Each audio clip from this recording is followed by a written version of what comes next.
Hello everyone, welcome to O2 एग्जाम्स। मैं हूं सोनम और आज इस वीडियो में हम कंप्लीट करने वाले हैं आरपीएफ कांस्टेबल भर्ती 2025 के लिए। आज के सेशन में सामान्य विज्ञान यानी कि जनरल साइंस के 100 इंपॉर्टेंट क्वेश्चन कवर करने वाले हैं। तो जितने भी स्टूडेंट आरपीएफ कांस्टेबल भर्ती के लिए प्रिपरेशन कर रहे हैं, आप सभी लोग वीडियो के लास्ट तक बने रहिएगा, क्योंकि आज के सेशन में जनरल साइंस के 100 सेलेक्टेड और इंपॉर्टेंट क्वेश्चन शामिल किए गए हैं। और अगर आप हमारे चैनल पर नया विजिट किए हैं तो प्लीज़ चैनल सब्सक्राइब करिएगा, O2 एग्जाम्स को बेल आइकन प्रेस कर लीजिएगा, जिससे कि हमारी वीडियो नोटिफिकेशन आप लोगों तक पहुंचती है। आप लोग अपनी कंटिन्यू प्रिपरेशन करते रहिए।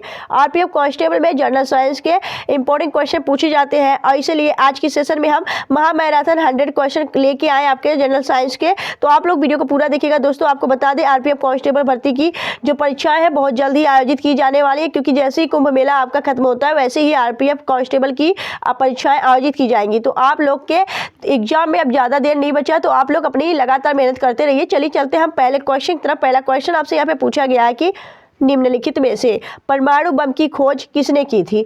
परमाणु की बात की जा रही है, परमाणु बम। तो परमाणु बम के जो आविष्कारक हैं, इनकी जो खोज की गई थी वह जूलियस ओपेनहाइमर के द्वारा की गई थी। Option D is the right answer. और इन्हीं को, जूलियस ओपेनहाइमर को ही परमाणु बम का जनक भी कहा जाता है, तो यह भी आप याद रखिएगा। वहीं पे अगर हम थॉमस अल्वा एडिसन की बात करें तो इन्होंने इलेक्ट्रिक बल्ब की खोज की थी। ठीक है, इलेक्ट्रिक बल्ब यानी विद्युत बल्ब की खोज की थी। रॉबर्ट हुक की बात करें, इन्होंने 1665 में मृत कोशिका की खोज की थी। वहीं आपके अल्बर्ट आइंस्टीन ने गुरुत्वाकर्षण के नियम दिए थे। तो यह सभी आपके जो साइंटिस्ट हैं, इनके नाम और इनके खोज आपको याद रखने हैं। नेक्स्ट देखेंगे अगले क्वेश्चन की तरफ। अगला क्वेश्चन आपसे पूछा गया है कि परमाणु शब्द प्रतिपादन किया था। तो परमाणु जो शब्द दिया था, परमाणु शब्द किसने प्रतिपादन किया था? तो यह आपका राइट आंसर हो जाएगा डेमोक्रिटस। डेमोक्रिटस ने परमाणु शब्द प्रतिपादन किया था। इन्होंने बताया था कि जो आपके परमाणु होते हैं वह छोटे छोटे अविभाज्य कणों से मिलकर बना होता है, जिन्हें हम परमाणु कहते हैं। ठीक है, तो option C is the right answer. ठीक है, अगर हम बात करें यहाँ पे कि यह जो यहाँ पे थॉमसन है, थॉमसन ने क्या दिया था? थॉमसन की बात करें तो थॉमसन ने इलेक्ट्रॉन की खोज की थी। वहीं जॉन डाल्टन की बात करें तो इन्होंने परमाणु सिद्धांत दिया था। और ई रदरफोर्ड की बात करें तो इन्होंने परमाणु में स्थित जो नाभिक होता है उसकी खोज की थी। नेक्स्ट देखेंगे अगले क्वेश्चन की तरफ। अगला क्वेश्चन आपसे पूछा गया है, मादा एनाफिलीज मच्छर के काटने से मलेरिया होता है। या आप भी जानते हैं, हम भी जानते हैं, आप सभी जानते हैं कि मादा एनाफिलीज जो मच्छर होती है उसके काटने से मलेरिया होता है। इसकी खोज किसने की थी, ये आपने बताना है। यह क्वेश्चन वेरी वेरी इंपॉर्टेंट बनता है आप सबके लिए। तो आपको ऐसे ही एग्जाम में क्वेश्चन देखने को मिलेंगे, तो आपका राइट आंसर हो जाएगा रोनाल्ड रॉस द्वारा मादा एनाफिलीज मच्छर काटने से मलेरिया होता है, इसकी खोज की गई थी। तो आपको यहीं लगे हाथ हमें ये भी बताना है कि मलेरिया दिवस कब मनाया जाता है। तो लोगों के बीच जागरूकता फैलाने के लिए 25 अप्रैल को हर वर्ष आपका मलेरिया दिवस मनाया जाता है, यह भी आप याद रखिएगा। ठीक है, नेक्स्ट देखेंगे अगले क्वेश्चन तरफ। अगला क्वेश्चन आपसे पूछा गया है कि आधुनिक रसायन विज्ञान का पिता किसे कहा जाता है, यानी father of modern father of आपकी केमिस्ट्री। ठीक है, तो राइट आंसर हो जाएगा आपका एंटोनी लेवाइसियस, जो है इन्हें आधुनिक रसायन विज्ञान का जनक कहा जाता है। वही दिमित्री मेंडलीव की बात करें, इन्होंने तत्वों की आवर्त सारणी खोज की थी। ठीक है, अल्फ्रेड नोबल ने डायनामाइट की खोज की थी। डायनामाइट, जो कि डायनामाइट के आविष्कारक है अल्फ्रेड नोबल, और डायनामाइट एक विस्फोटक के रूप में इस्तेमाल की जाती है। ठीक है, नेक्स्ट देखेंगे अगले क्वेश्चन की तरफ। अगला क्वेश्चन आपसे पूछा गया है कि निम्नलिखित में से किस रंग की आवर्त सारणी, यहाँ पे किस रंग की सर्वाधिक तरंग दैर्घ्य होती है? तो राइट आंसर हो जाएगा लाल रंग की सर्वाधिक तरंग दैर्घ्य होती है। और जो कम होता है वह किसका होता है? तो बैगनी, बैगनी रंग में सबसे कम इसका तरंग दैर्घ्य होता है। आपको पता होना चाहिए, जब कांच के एक प्रिज्म से जो आपका प्रकाश है, उस प्रकाश सूर्य के प्रकाश को, ठीक है, प्रकाश के स्पेक्ट्रम को प्रिज्म में से देखा जाता है तो ये इंद्रधनुष बनता है। इंद्रधनुष की रंग का दिखाई देता है, और इसी से इसलिए होता है क्योंकि हरा रंग, ठीक है, रंग के तरंग दैर्घ्य अलग अलग होते हैं। ठीक है, हर रंग का तरंग दैर्घ्य अलग अलग होता है, जिसमें से लाल रंग की तरंग दैर्घ्य सर्वाधिक होती है और जो सबसे कम होता है वह बैगनिया होता है। ठीक है, बैगनिया पिनाला आपने सुना होगा। नेक्स्ट देखेंगे अगले क्वेश्चन तरफ। अगला क्वेश्चन आपका दिया गया है कि मनुष्य के तरंग दैर्घ्य, यहाँ पे मनुष्य के लिए ध्वनि की श्रव्य सीमा लगभग डैश होती है। तो मनुष्य की श्रव्य सीमा की बात की जा रही है, यानी सुनने की जो क्षमता होती है वो कितनी होती है? तो 20 हर्ट्ज से 20,000 हर्ट्ज होती है। यह मनुष्य के ध्वनि सुनने की सीमा होती है। अगर 20,000 हर्ट्ज से ज़्यादा होता है तो मनुष्य को यह ध्वनि सुनाई नहीं देती है। वही अगर आपसे पूछा जाए कि ध्वनि मापने की जो इकाई होती है वह क्या होता है, तो ध्वनि मापने की इकाई होती है आपका डेसिबल। ठीक है, डेसिबल जो होती है वह ध्वनि मापने की इकाई होती है। नेक्स्ट देखेंगे हम अगले क्वेश्चन की तरफ। अगला क्वेश्चन आपसे पूछा गया है एपिग्राफी क्या है। ठीक है, एपिग्राफी का क्या अभिप्राय है, तो यहाँ पे राइट आंसर हो जाएगा एपिग्राफी में शिलालेखों का अध्ययन किया जाता है। ठीक है, लेखन या फिर शिलालेखों का अध्ययन। और ऑस्टियोलॉजी में आपके कंकालों का अध्ययन होता है। वहीं मानचित्र के अध्ययन को क्या कहते हैं, तो मानचित्र के अध्ययन को कहा जाता है आपका कार्टोग्राफी। ठीक है, कार्टोग्राफी, यह आप याद रखिएगा, यह सभी अध्ययन आपसे एग्जाम में पूछे जाते हैं। नेक्स्ट देखेंगे अगले क्वेश्चन तरफ। अगला क्वेश्चन पूछा गया कि पक्षियों के अध्ययन को क्या कहा जाता है, तो पक्षियों का अध्ययन को ऑर्निथोलॉजी कहा जाता है, यह आपको याद रखना है। वहीं हर्पिटोलॉजी में सरीसृपों का अध्ययन कहा जाता है। ठीक है, सरीसृप होते जो सरीसृप होते हैं उनके अध्ययन को कहा जाता है, उभयचर और सरीसृपों का अध्ययन को हर्पेटोलॉजी कहा जाता है। नेक्स्ट देखेंगे अगले क्वेश्चन तरफ। अगला क्वेश्चन पूछा गया कि कवक विज्ञान क्या है, तो कवक विज्ञान कुकुरमुत्ता का अध्ययन है। कुकुरमुत्ता जिन्हें हम आपके कवक कहते हैं। ठीक है, कवक विज्ञान इसी को कहा जाता है, कुकुरमुत्ता के अध्ययन को, इसी को माइकोलॉजी कहा जाता है, माइकोलॉजी। ठीक है, जिसमें कवक के अध्ययन किया जाता है। नेक्स्ट देखेंगे अगले क्वेश्चन तरफ। अगला क्वेश्चन आपका कि इनमें से कौन विद्युत का काफ़ी अच्छा चालक है, तो राइट आंसर हो जाएगा ग्रेफाइट। इनमें से तो सबसे अच्छा चालक आपका ग्रेफाइट है, लेकिन अगर आपसे पूछा जाए विद्युत का सबसे अच्छा जो सुचालक है वह चांदी होता है। नेक्स्ट देखेंगे अगले क्वेश्चन तरफ। अगला क्वेश्चन आपसे पूछा गया है कि निम्नलिखित में से कौन सा विद्युत का सुचालक नहीं है, तो याद रखना है चीनी मिट्टी जो है, चीनी मिट्टी के बर्तन या विद्युत का सुचालक नहीं होता है, बाकी इनमें से सभी है। नेक्स्ट देखेंगे अगले क्वेश्चन तरफ। अगला क्वेश्चन पूछा गया कि रेफ्रिजरेटर निम्नलिखित में से किसके सिद्धांत पर काम करता है, तो राइट आंसर हो जाएगा यह आपके वाष्पीकरण के सिद्धांत पे काम करता है, यह आपको याद रखना है। वही अगर आपसे पूछा जाए कि रेफ्रिजरेटर जो है, पहले जो रेफ्रिजरेटर आता था उसमें से कौन सा आपका गैस निकलता था, CFC, जो कि कार्बन और क्लोरीन जैसे गैस का मिश्रण होता है, क्लोरोफ्लोरोकार्बन, जो कि ओजोन छिद्र, ठीक है, ओजोन परत में छेद करने के लिए उत्तरदायी होता है, यह आपको याद होना चाहिए। लेकिन अब आधुनिक जो आपका बन रहा है उसमें रेफ्रिजरेटर में CFC का इस्तेमाल नहीं होता है, उसमें यह CFC गैस नहीं निकलती है। नेक्स्ट देखेंगे अगले क्वेश्चन की तरफ। अगला क्वेश्चन आपसे पूछा गया है कि शरीर की सर्वाधिक प्रबल अस्थि होती है, तो राइट आंसर हो जाएगी जांघ। जांघ में जो आपका फीमर हड्डी होती है यह सबसे मजबूत, सबसे बड़ी और सर्वाधिक प्रबल अस्थि होती है, यह आपको याद रखना है। नेक्स्ट देखेंगे अगले क्वेश्चन तरफ। अगला पूछा गया आपसे क्वेश्चन कि टिबिया नामक हड्डी किस में पाई जाती है, तो टिबिया नामक हड्डी आपके टांगों में पाई जाती है। जांघ के नीचे जो टांगें होती हैं उसमें यह टिबिया नामक हड्डी पाई जाती है। टिबिया और फेबुला यह दो हड्डी पाई जाती है, आपको याद रखना है। टांग is the right answer. Next देखेंगे अगले क्वेश्चन तरफ। अगला क्वेश्चन पूछा गया कि अस्थि में कौन सा लवक सर्वाधिक मात्रा में पाया जाता है, तो कैल्शियम फास्फेट के बने होते हैं हमारी हड्डी बोन्स, जिन्हें हम अस्थि कहते हैं, तो calcium phosphate is the right answer. Next देखेंगे अगले क्वेश्चन तरफ।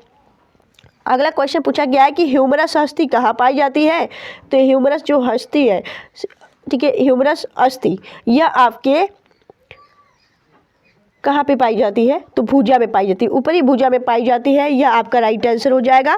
ठीक है, यह आपको याद रखना है। यह कंधे और कोहनी के बीच में पाई जाती है, यह बाह की सबसे लंबी हड्डी होती है ह्यूमरस। ऐसे ही क्वेश्चन एग्जाम में पूछे जाते हैं और यह क्वेश्चन सारे इंपॉर्टेंट है, एग्जाम ओरिएंटेड क्वेश्चन है, तो आप लोग इसे ध्यानपूर्वक पढ़िएगा, कंसंट्रेट होकर और लास्ट तक बने रहिएगा। RPF के एग्जाम में साइंस सबसे ज़्यादा क्वेश्चन पूछे जाता है, यह आपको याद रखना, कम से कम 18-20 क्वेश्चन पूछे जाएंगे साइंस के, ठीक है, जनरल साइंस के। नेक्स्ट देखेंगे अगले क्वेश्चन तरफ। अगला क्वेश्चन आपसे पूछा गया कि मस्तिष्क का कौन सा हिस्सा सांस लेने के लिए नियंत्रित करता है, तो राइट आंसर हो जाएगा मेडुला ऑब्लांगेटा जो होता है, यह सांस लेने के लिए सांस लेने को नियंत्रित करता है। और साथ ही याद रखना है कि यह रीढ़ के हड्डी के ऊपर ही पाया जाता है आपका मेडुला ऑब्लांगेटा, ठीक है, यह आपको याद रखना है।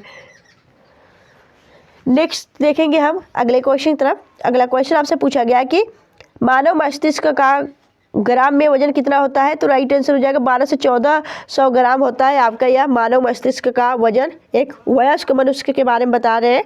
अगर हम करें नवजात शिशु के बारे में, तो जो नवजात शिशु होते हैं उनके मस्तिष्क का वजन होता है आपके यहाँ पे 350 ग्राम से लेके आपके 400 ग्राम के लगभग होता है नवजात शिशु का मस्तिष्क, ठीक है, वयस्क का 1200 से 1400 के लगभग। नेक्स्ट देखेंगे अगला क्वेश्चन आपसे पूछा गया कि दो न्यूरॉन्स के बीच, ठीक है, का स्थान होता है, ठीक है, तो डैश दो न्यूरॉन्स के बीच स्थित का स्थान होता है, तो राइट आंसर हो जाएगा, उन्हें हम सिनेप्स कहते हैं। सिनेप्स का कार्य होता है कि जो आपके रासायनिक संकेत होते हैं उनका आदान प्रदान करना, ठीक है। नेक्स्ट देखेंगे अगले क्वेश्चन की तरफ। अगला क्वेश्चन पूछा गया कि गोबर गैस संयंत्र का आविष्कार किसने किया था, तो राइट आंसर हो जाएगा सीबी देसाई ने गोबर गैस संयंत्र का आविष्कार किया था। गोबर गैस की बात करें, गोबर गैस के प्रमुख जो गैस होते हैं मेथेन घटक होते हैं, मेथेन होते हैं, CH4 जिन्हें हम कहते हैं, और मेथेन आपको धान की खेतों में देखने को मिलेंगे या फिर कोयला की खानों में, ठीक है। याद रखना है बायोगैस को ही आपका मेथेन गैस भी कहा जाता है या फिर आप इसे गोबर गैस भी कहते हैं, ठीक है। नेक्स्ट देखेंगे अगले क्वेश्चन की तरफ। अगला क्वेश्चन आपका दिया गया है डैश का उपयोग मोटर वाहनों के ईंधन के रूप में बढ़ रहा है, तो याद रखना CNG का इस्तेमाल जो है वह मोटर वाहनों के ईंधन के रूप में बढ़ रहा है, तो आपका CNG is the right answer. CNG का पूरा नाम भी याद रखिएगा, फुल फॉर्म आपसे एग्जाम में पूछा जाता है, इसका पूरा फुल फॉर्म है कंप्रेस्ड नेचुरल गैस, ठीक है, यह आपको याद रखना है। नेक्स्ट देखेंगे अगले क्वेश्चन की तरफ। अगला क्वेश्चन पूछा गया कि सूर्य प्रकाश कितने मिनट धरती पर पहुँचने में लगता है, तो याद रखना है 8.3 आपका राइट आंसर हो जाएगा। अगर वैसे पूछिए तो आपको याद रखना है या 8 मिनट आपका 20 सेकेंड, ठीक है, यस 8 मिनट 20 सेकेंड में सूर्य का प्रकाश धरती पर पहुंचता है, यह आपको याद रखना है। नेक्स्ट देखेंगे अगले क्वेश्चन की तरफ। अगला क्वेश्चन आपसे पूछा गया कि प्रकाश का चाल सर्वप्रथम मापन करने वाले वैज्ञानिक थे, तो राइट आंसर हो जाएगा रोमन जो कि एक फ्रांसीसी वैज्ञानिक थे, इनके द्वारा प्रकाश के चाल सर्वप्रथम मापा गया था। नेक्स्ट देखेंगे अगले क्वेश्चन की तरफ। अगला क्वेश्चन आपसे पूछा गया है SI इकाई में लेंस की शक्ति की इकाई क्या है, तो राइट आंसर हो जाएगा लेंस की जो शक्ति है उसे हम डायोप्टर में मापते हैं, तो option be the right answer. Next देखेंगे अगले क्वेश्चन की तरफ। अगला क्वेश्चन पूछा गया है फोटोग्राफी में उपयोग किया गया प्रकाश संवेदी यौगिक है, तो फोटोग्राफी में कौन से यौगिक का इस्तेमाल किया जाता है, तो राइट आंसर हो जाएगा आपका यहाँ पर सिल्वर ब्रोमाइड का इस्तेमाल किया जाता है, option see the right answer. Photography में बात की जा रही है। अगर आपसे पूछा जाए कि जो आपकी आतिशबाजी होती है, पटाखे होते हैं, आतिशबाजी में हरा रंग किसके उपस्थिति के कारण होता है, तो सिल्वर क्लोराइड आप याद रखिएगा, सिल्वर, ठीक है, यहाँ पे सिल्वर नहीं होगा बेरियम होगा, ठीक है, बेरियम क्लोराइड याद रखिएगा, बेरियम क्लोराइड के कारण यह आतिशबाजी में पटाखों में आपके हरे रंग उत्पन्न होते हुए दिखाई देते हैं, ठीक है। अगर आपसे पूछा जाए कि जो आपका मतदान में प्रयुक्त होने वाली स्याही है उसमें कौन सा इस्तेमाल होता है आपका यौगिक, तो याद रखना है उसमें आपका सिल्वर नाइट्रेट होता है, सिल्वर नाइट्रेट, ठीक है, सिल्वर नाइट्रेट, यह आपको याद रखना है। यह वेरी वेरी इंपॉर्टेंट क्वेश्चन है जो कि आपके एग्जाम में घुमा फिरा के पूछे जाते हैं, तो आप इसे याद रखिएगा। और अगर हम बात करें फोटोग्राफी में तो सिल्वर ब्रोमाइड आप याद रखिएगा, वेरी वेरी इंपॉर्टेंट क्वेश्चन है। चलिए नेक्स्ट देखेंगे हम अगले क्वेश्चन की तरफ। अगला क्वेश्चन आपका दिया गया है कि डैश का SI इकाई ओम है, तो डैश का किसका SI इकाई ओम है, तो याद रखना है प्रतिरोध का इकाई ओम होता है। वही विद्युत धारा का इकाई एम्पियर होता है, विभवांतर का वोल्ट होता है और विद्युत आवेश का कूलाम होता है। यह सभी SI इकाई आपको याद रखने हैं। नेक्स्ट देखेंगे अगले क्वेश्चन की तरफ। अगला क्वेश्चन आपसे पूछा गया है भ्रूण के मस्तिष्क को नुकसान पहुंचाने वाला जीका वायरस डैश द्वारा वहन होता है, तो याद रखना है यह मच्छर द्वारा फैलता है, या भ्रूण में जो आपके मस्तिष्क का विकास हो रहा होता है उसी को नष्ट कर देता है, ठीक है, इसे आप याद रखिएगा। नेक्स्ट देखेंगे अगले क्वेश्चन की तरफ।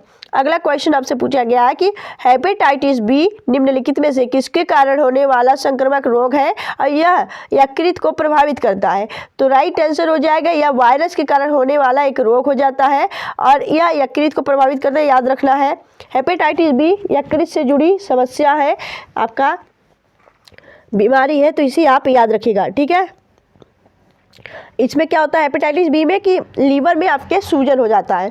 नेक्स्ट देखेंगे हम अगले क्वेश्चन की तरफ। अगला क्वेश्चन आपसे पूछा गया, अगला क्वेश्चन है कि यदि कोई कैंसर से पीड़ित है तो उसे किसे दिखाना चाहिए, तो राइट आंसर हो जाएगा उसे ऑन्कोलॉजिस्ट को दिखाना चाहिए, जो कि कैंसर के डॉक्टर होते हैं, ऑन्कोलॉजिस्ट, ठीक है, उन्हें कहा जाता है। तो यहाँ पे option see the right answer.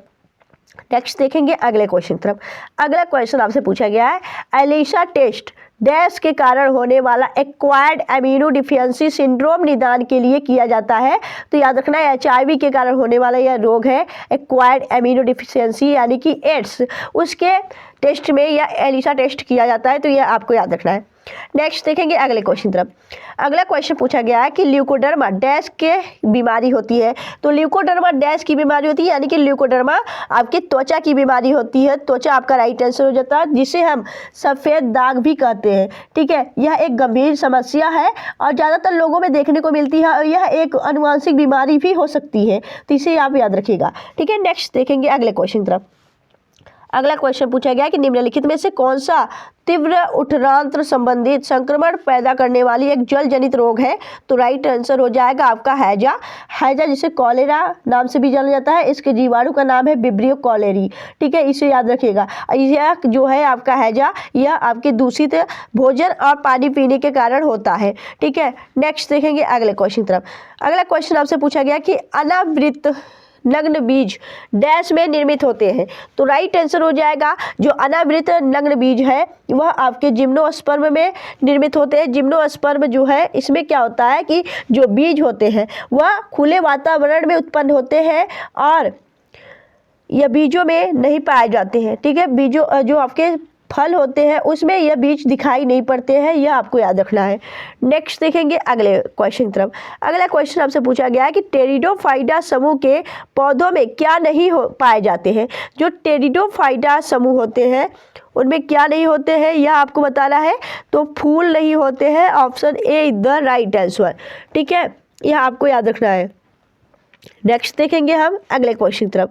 अगला क्वेश्चन आपसे पूछा गया है कि पादप, ठीक है, डैश पादप जगत के उभयचर कहलाते हैं।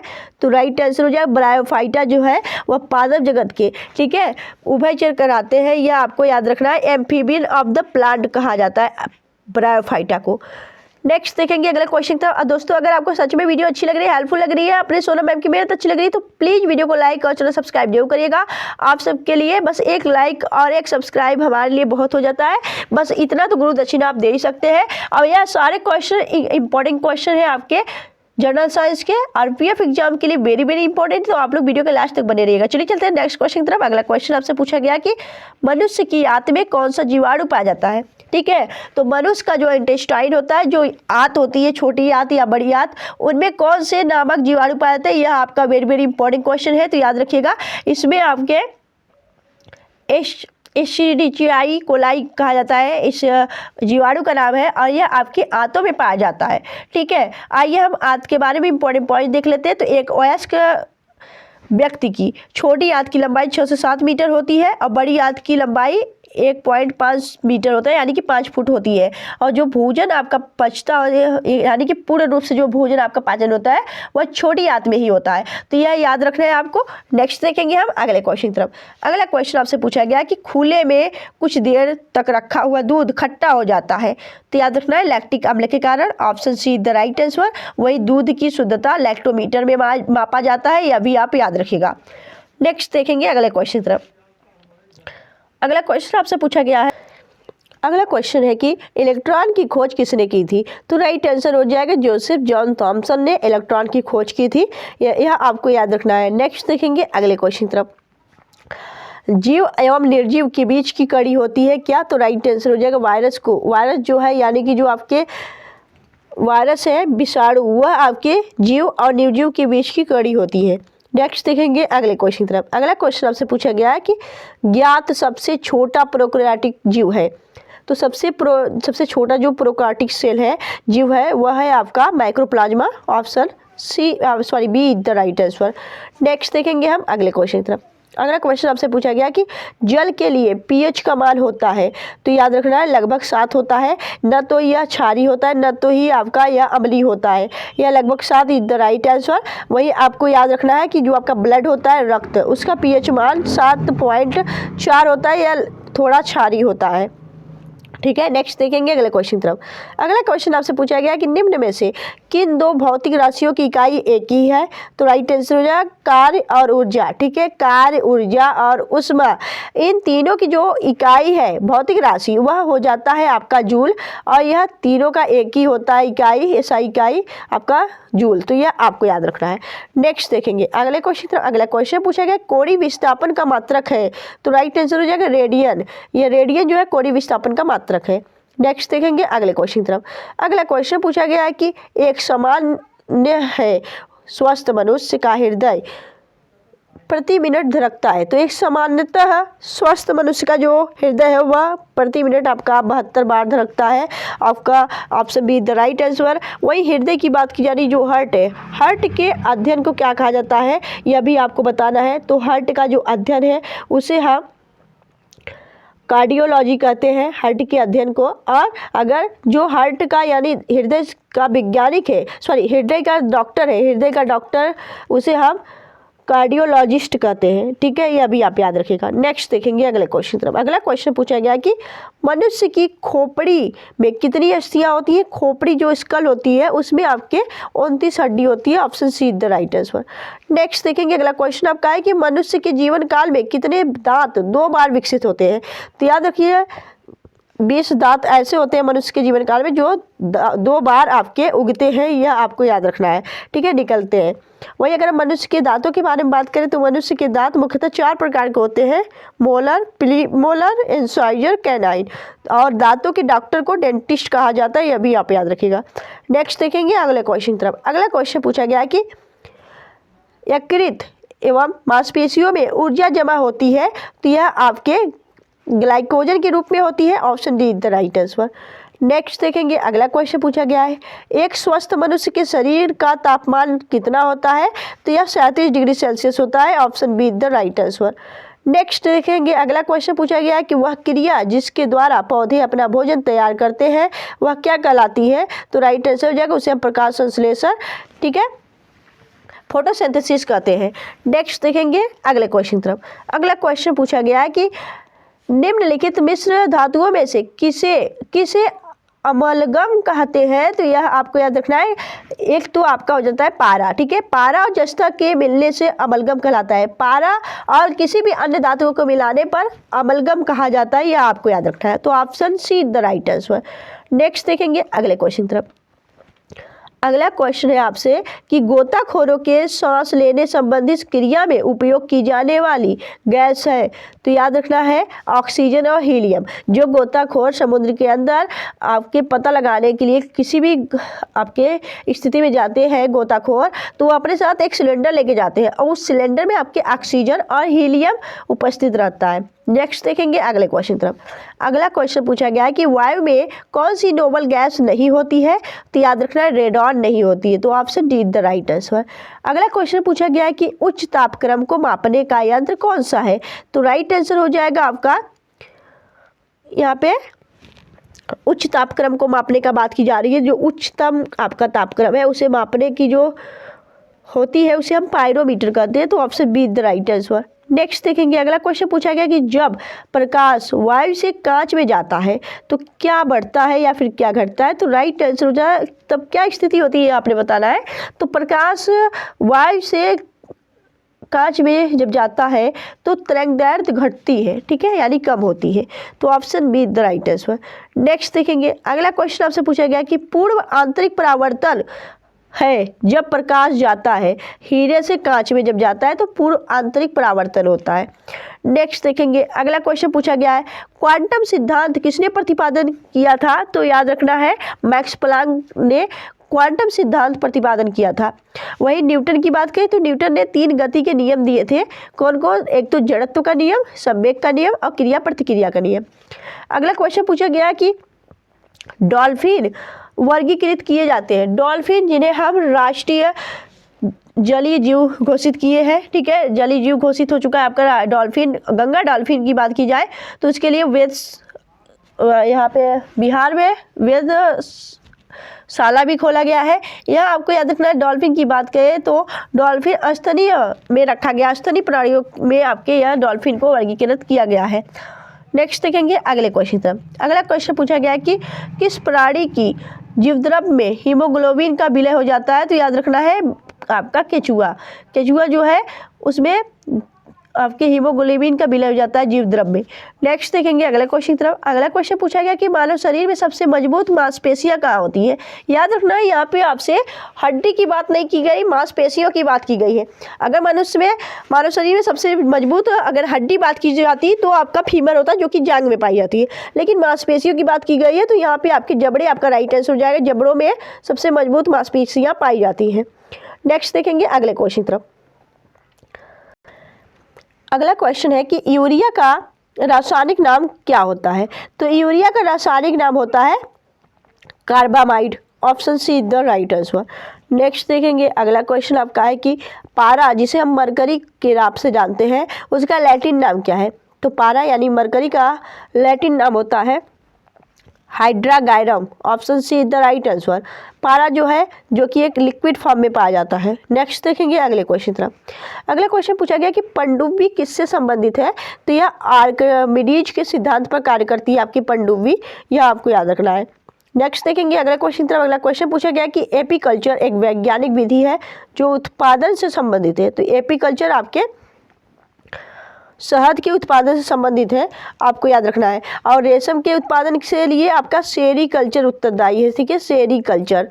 और अंगूर के उत्पादन के लिए बीटी कल्चर। नेक्स्ट देखेंगे अगले क्वेश्चन तरफ। अगला क्वेश्चन आपका दिया गया है कि विद्युत उत्पन्न करने के लिए कौन सा धातु का उपयोग होता है? तो जो आपका इलेक्ट्रिसिटी है, विद्युत है, उसे उत्पन्न करने के लिए किस धातु का उपयोग होता है? तो याद रखना है वहाँ पे आपके यूरेनियम का इस्तेमाल किया जाता है। यूरेनियम आपका राइट आंसर हो जाएगा, ठीक है। Uranium is the right answer. Uranium जो कि यू से प्रदर्शित करते हैं, ठीक है। और यह आपका जो आपका परमाणु ऊर्जा रिएक्टर होता है वहाँ पे इसका इस्तेमाल किया जाता है। नेक्स्ट देखेंगे अगला क्वेश्चन तरफ। अगला क्वेश्चन पूछा गया है कि एक्सरे किरणें किसको पार नहीं कर सकती हैं या किसको भेद नहीं सकती हैं? तो लकड़ी आपका राइट आंसर हो जाएगा। नेक्स्ट देखेंगे अगला क्वेश्चन पूछा गया है कि निद्रा रोग फैलती है? तो यह याद रखना है सैंड फ्लाई के कारण फैलती है निद्रा रोग, यह आपको याद रखना है। स्लीपिंग सिकनेस बीमारी भी इसे कहा जाता है। नेक्स्ट देखेंगे अगले क्वेश्चन तरफ। अगला क्वेश्चन पूछा गया कि वाष्पोत्सर्जन मापी यंत्र कौन सा है? तो hygrometer is the right answer. Next देखेंगे अगले क्वेश्चन तरफ। अगला क्वेश्चन पूछा गया कंप्यूटर के मुख्य सिस्टम बोर्ड को डैश कहते हैं? तो राइट आंसर हो जाएगा कंप्यूटर का जो मुख्य सिस्टम बोर्ड होता है उसे हम मदर बोर्ड कहते हैं। Option B is the right answer. Next देखेंगे अगला क्वेश्चन पूछा गया कि निम्नलिखित में से कौन सा यौन संबंधित रोग है? तो राइट आंसर हो जाएगा गोनोरिया या फिर सिफाइलिस या फिर जननांग दाद। तो उपयुक्त सभी आपका राइट आंसर हो जाएगा। यह सभी आपके एक यौन संबंधित रोग हो जाता है, ठीक है। नेक्स्ट देखेंगे अगले क्वेश्चन तरफ। अगला क्वेश्चन पूछा गया है कि एक रेडियोधर्मी तत्व जिसके भारत में सबसे बड़े भंडार पाए जाते हैं? तो याद रखना है आपका राइट आंसर हो जाएगा थोरियम जो है एक यह आपका रेडियोधर्मी तत्व है और इसका भारत में भंडार पाया जाता है। Option C is the right answer. Next देखेंगे अगले क्वेश्चन तरफ। अगला क्वेश्चन आपका पूछा गया है कि संसार का सबसे छोटा पुष्प है? तो राइट आंसर हो जाएगा यहाँ पे उल्फिया, ठीक है। उल्फिया जो है, उल्फिया यह सबसे छोटा पुष्प है संसार का। नेक्स्ट देखेंगे अगले क्वेश्चन तरफ। अगला क्वेश्चन आपका पूछा गया कि गेहूं पर पाए जाने वाले दो प्रमुख कवक रोग है? तो कौन से रोग है? तो याद रखना है काला कीट और स्मट, यह दोनों आपके कवक रोग है जो कि गेहूं में पाए जाते हैं। नेक्स्ट देखेंगे अगले क्वेश्चन तरफ। अगला क्वेश्चन पूछा गया इटाई रोग किसके कारण होता है? तो राइट आंसर हो जाएगा यह कैडमियम के कारण होता है। तो cadmium is the right answer, option C. Next देखेंगे अगला क्वेश्चन पूछा गया है नार्कोलेप्सी किससे संबंधित रोग है? तो नार्कोलेप्सी जो है यह आपके अत्यधिक नींद न आना या फिर अत्यधिक नींद आना, यह दोनों आपके नार्कोलेप्सी से संबंधित है। Option B is the right answer. Next देखेंगे अगले क्वेश्चन तरफ। अगला क्वेश्चन पूछा गया कि डेंगू किसके कारण होता है? तो यह वायरस के कारण होता है डेंगू बीमारी। और डेंगू की बात करें तो इसे मादा एडीज मच्छर के द्वारा यह फैलती है, यह आपको याद रखना है, ठीक है। नेक्स्ट देखेंगे अगले क्वेश्चन तरफ। अगला क्वेश्चन आपका है चिकनगुनिया का कारक क्या है? तो याद रखना है यह वायरस है चिकनगुनिया का कारक, यह आपको याद रखना है, ठीक है। नेक्स्ट देखेंगे अगले क्वेश्चन की तरफ। अगला क्वेश्चन पूछा गया है, निम्नलिखित में से कौन सा विटामिन सामान्यतः गुर्दे में बनता है? तो विटामिन ए जो है यह आपके लीवर में बनता है और इसे हम जो है विटामिन ए, ठीक है, या इसे हम बोन विटामिन भी कहते हैं क्योंकि यह हड्डियों में मजबूत करता है और यह आपके सूर्य के प्रकाश में उपस्थित होता है। सूर्य के प्रकाश से यहाँ पे विटामिन ए विटामिन डी मिलता है सूर्य के प्रकाश से, ठीक है। और अगर विटामिन ए करें तो यह आपके गुर्दे में बनता है आपके शरीर के अंदर। विटामिन ए आपका राइट आंसर हो जाएगा। नेक्स्ट देखेंगे अगले क्वेश्चन की तरफ। अगला क्वेश्चन आपसे पूछा गया कि निम्नलिखित में से कौन सा शाकनाशी का उदाहरण है? तो राइट आंसर हो जाएगा यहाँ पे सोडियम क्लोरेट शाकनाशी का उदाहरण है। नेक्स्ट देखेंगे अगले क्वेश्चन का। अपना क्वेश्चन आपका दिया गया है कि निम्नलिखित में से कौन सा एक अनुवांशिक रोग नहीं है?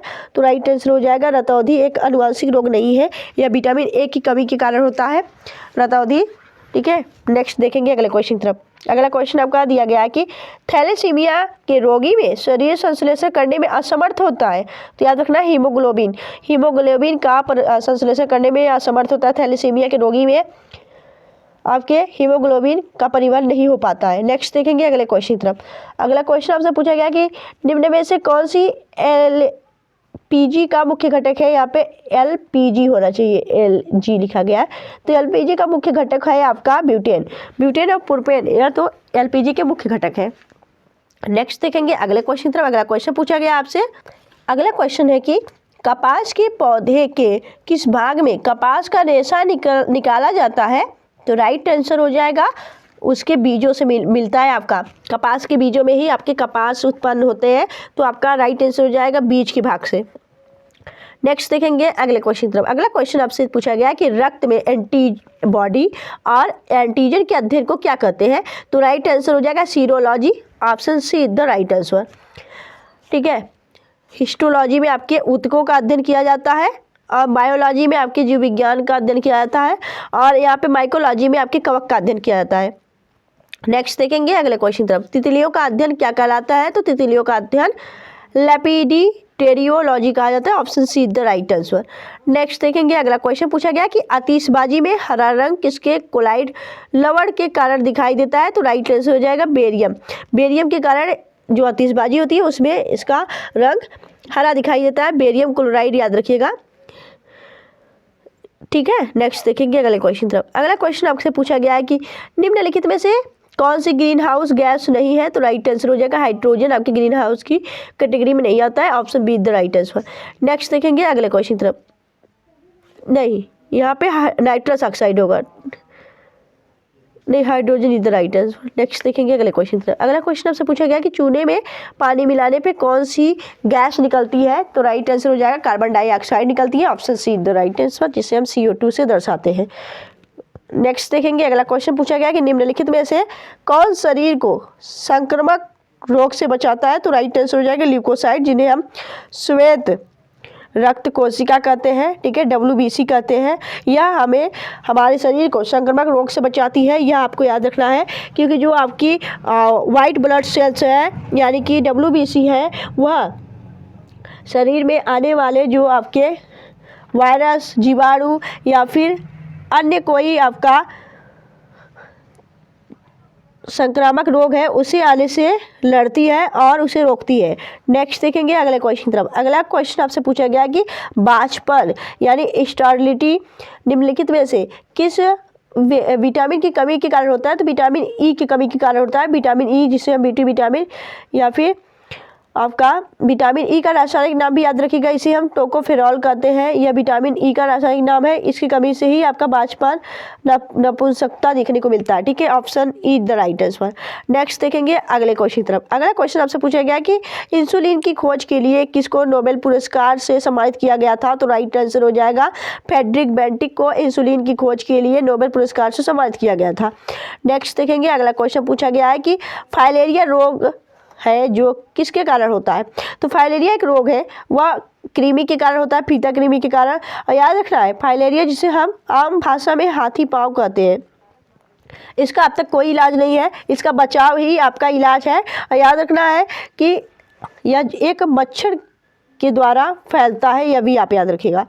नेक्स्ट देखेंगे अगले क्वेश्चन तरफ। अगला क्वेश्चन पूछा गया आपसे, अगला क्वेश्चन है कि रक्त यानी ब्लड डैश में शुद्ध होता है, तो याद रखना है या किडनी में फिल्टर होता है, यह आपको याद रखना है। नेक्स्ट देखेंगे अगले क्वेश्चन तरफ। अगला क्वेश्चन पूछा गया है कि निम्नलिखित में से कौन मानव शरीर में सबसे बड़ी बहिस्रावी ग्रंथि है, तो राइट आंसर हो जाएगा आपका लीवर, जिन्हें हम यकृत के रूप में जानते हैं। यह शरीर के सबसे बड़ी ग्रंथि भी होता है, यह भी आप याद रखिएगा, ठीक है, लीवर, जो कि 1 से लेकर 1.5 किलोग्राम तक होता है। नेक्स्ट देखेंगे अगले क्वेश्चन तरफ। अगला क्वेश्चन आपका है कि टेलीस्कोप का आविष्कार किसके द्वारा किया गया था, तो राइट आंसर हो जाएगा गैलीलियो के द्वारा टेलीस्कोप का आविष्कार किया गया था। नेक्स्ट देखेंगे अगले क्वेश्चन तरफ। अगला क्वेश्चन पूछा गया कि सूक्ष्मदर्शी किसके अध्ययन के लिए प्रयोग किया जाता है, तो राइट आंसर हो जाएगा सूक्ष्म और, ठीक है, पास की वस्तुओं को देखने के लिए। नेक्स्ट देखेंगे अगले क्वेश्चन तरफ। अगला क्वेश्चन पूछा गया कि विश्व की सबसे बड़ी दूरबीन कौन सी है, तो जेम्स वेब स्पेस टेलीस्कोप जो है यह विश्व की सबसे बड़ी और सबसे मजबूत आपकी दूरबीन है। नेक्स्ट देखेंगे अगले क्वेश्चन तरफ।